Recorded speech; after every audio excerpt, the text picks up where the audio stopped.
Welcome to Work Life Cyber. Believe it or not, we are on domain 2. And I do hope that you thoroughly understand domain 1. Some of the concepts we learned about the security concepts are going to be mentioned throughout the course. So today we are going to start with domain 2. And domain 2 is mainly risk, threats, vulnerabilities, and so we will delve very deep into these things. And one thing that off the back, even before I give you definitions, one thing you should know is that there is a difference between vulnerabilities, there's a difference between vulnerabilities, risk, and threat. When you're speaking English, you can just throw or interchange these things. But when you're in cybersecurity, you should know the difference between threat, risk, and vulnerabilities. Mainly because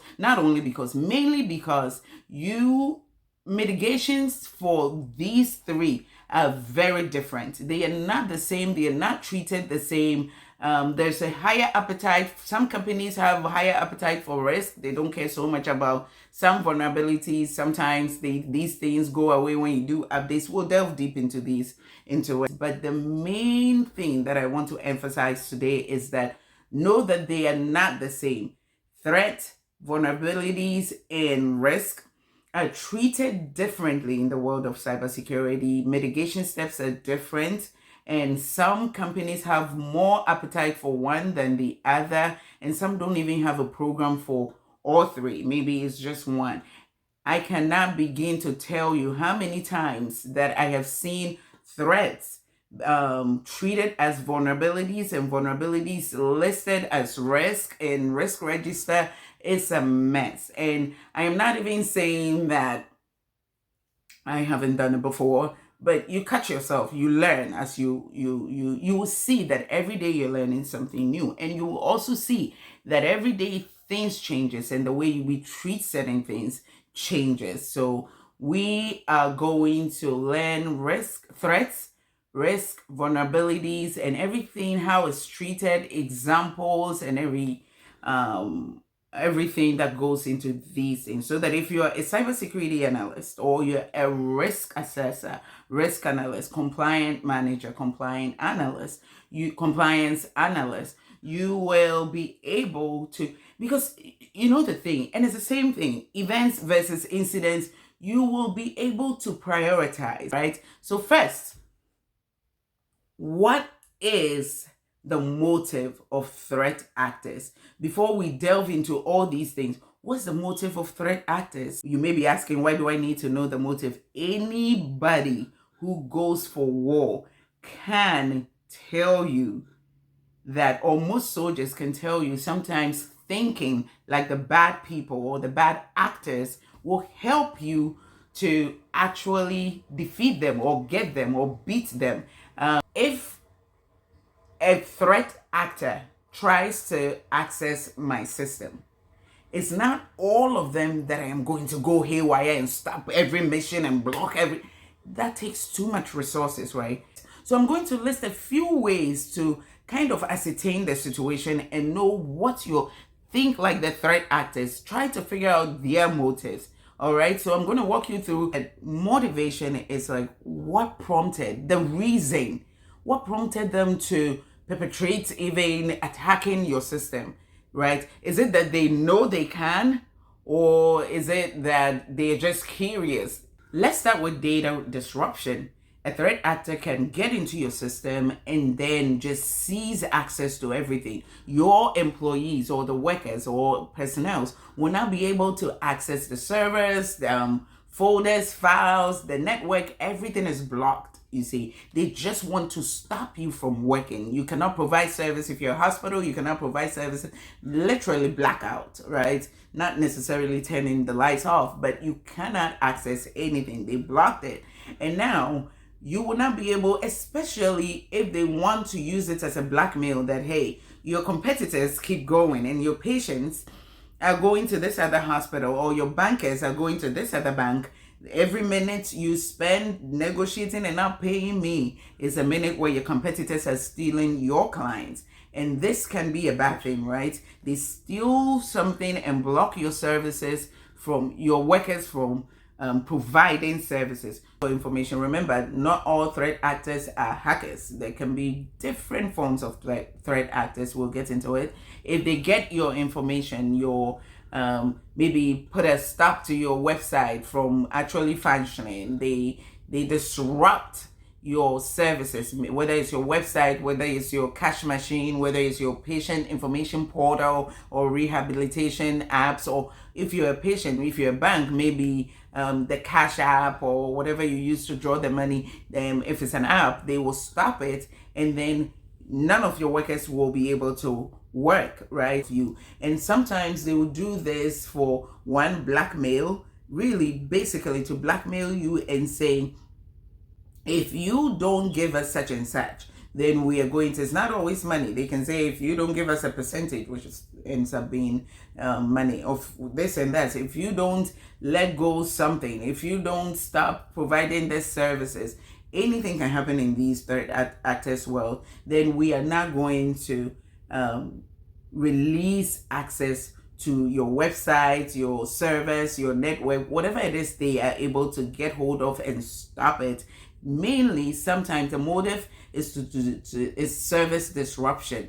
They want to slow you down or cut you off completely from providing services. Another thing too can be data exfiltration, where they copy or steal your actual data and then sell it to other people or sell it back to you. They are going to say, if you don't, and a very perfect recent example is Change Healthcare.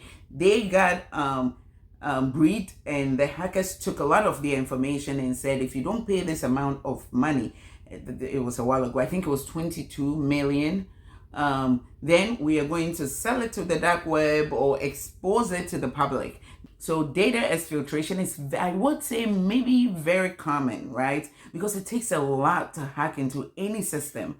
So there is service disruption, and then there's data exfiltration. Another thing too is disinformation. So disinformation, that's when they use things like bots, and then they send out all these, and you are probably aware of, you've received quite a number of social media feeds, emails with false information from a company. Usually it's not true, or someone's social media will be hacked, and then they will send information. They will ask for money, or they will say this person is dead, or they'll say this person, I am sorry to say that we just divorced, the company just went down, I am sorry to admit that our company stole money from yada yada yada. Some of these things are false. You get just to misinform people, like, you are my competitor, now I'm just going to say things, and the amateur ones will also say things just for clicks, and clicks do give you some attention, some publicity, and that in turn will give you some form of compensation. So that's also another motive. We're going to go ahead and talk about more motives and reasons why threat actors do what they do.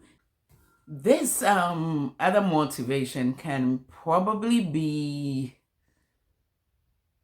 I don't see, it's one of those things that I don't necessarily see it anymore. But since Comptia is addressing it, doesn't mean it doesn't exist. It exists, but I don't think it's that common, where it is like a chaotic motivation, right? They enjoy the attention so much that they put these bots, or they'll send a worm in an email, or they will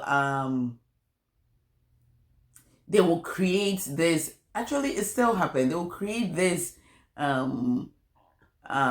disruption into a network that will bring a whole company to a standstill. And then there is financial motivation. Today in 2025, there is, I want to say, a lot of the motives is financial, because they are realizing that even if you get the FBI involved, even if you get the law enforcement, whatever kind, police, whatever, involved, the thought of you still paying is very high because we know they are smart. So the fact that they won't get caught, nobody knows where they are, and very soon I feel like these people are working um at it. Yes, there are some of them that they actually catch them because the same intelligence is available to law enforcement, right? This is pretty straightforward. They get your information and then they either sell it to you or sell it to the dark web. It's up to you. They will get more money from you though, because really, well, you will pay more because if they sell it to the dark web, guess what? Whoever buys it is going to hit you and tell you, hey, we have this information about your patients or your clients. If you don't give me such and such amount, we are going to expose it. To blackmail, to extort, and then fraud, right? They take your information to blackmail you or to extort, sell it to the dark web or use it for their own benefit or for fraudulent activity. And there is political motivation. They in there, they steal your. Remember, hackers are not always external. Sometimes it's inside. Or threat actors, I shouldn't say hackers. Threat actors are not always outside. They could be inside. When we were young, my grandmother, my mother, really every adult used to say, for someone to actually get to you and bite you, if any insect or any bug will bite you, then it's actually on your skin, right? In your cloth or in your dress, in your outfit. That means they have to be close to actually be able to bite you. Yeah. So it could be internal, it could be external. These are whistleblowers where they are just stealing the information and sending it to your position. And it could also be for disruption, campaign disruption, where it's something as simple as you can no longer print your campaign posters. As right before you print, you realize that it's not there, it's been deleted. Someone hacked into your system, deleted it. Do you know how much time it will take you to recreate those designs? Or even your speech will be stolen and read by someone else. That we know stories like that where, well, they didn't steal it. They just have, well, let me move on. Yes. So anything can be these motivations. So once you know these motivations, then you know how to, because take for instance, the political motivation. You will probably focus more if you know that they're even attempting to get into your system. You will focus directly on them, right? And trying to prevent them. You will vet your employees more. If you had any sense that one of them could be a mole, yeah. And so you will be able to direct your resources. So knowing the motivation to these things, to a threat actor, is very, very important. You may not think so, but again, think like them and you may be able to catch them. Nobody says that. It's not a catchphrase. I'm just telling you. I'm saying, yeah. And to do well in cybersecurity, you should always try to behave like a threat actor. Like if you're trying to do network segmentation, why are you doing network segmentation? Because if I were a threat actor, if I get into the system, the first thing I would do is see what I can access. And if you can only access one segment of the network, then thankfully you have saved yourself from the threat actor accessing your entire network. And it's easier to also block them, stop them quickly and kind of salvage what is there. If you know that the threat actor actually, what is their motive? To steal your information. And if it's to steal your information to sell it for money, that means they're going to target PHI, or if you are a hospital, a healthcare provider, or they are going to target PCI if you are a bank person or anybody who takes a payment card. So if that's the case, then where should you put more emphasis and more resources into? Your pay card information or your PHI. So it helps you to allocate your resources. All right. I hope this has made sense. This is just motivation to threat actors. Join me in the next class. So do not forget to subscribe and watch my videos. If you have any questions, type it in the comments And you'll be amazed how many smart people are in this community. I learn from you all the time.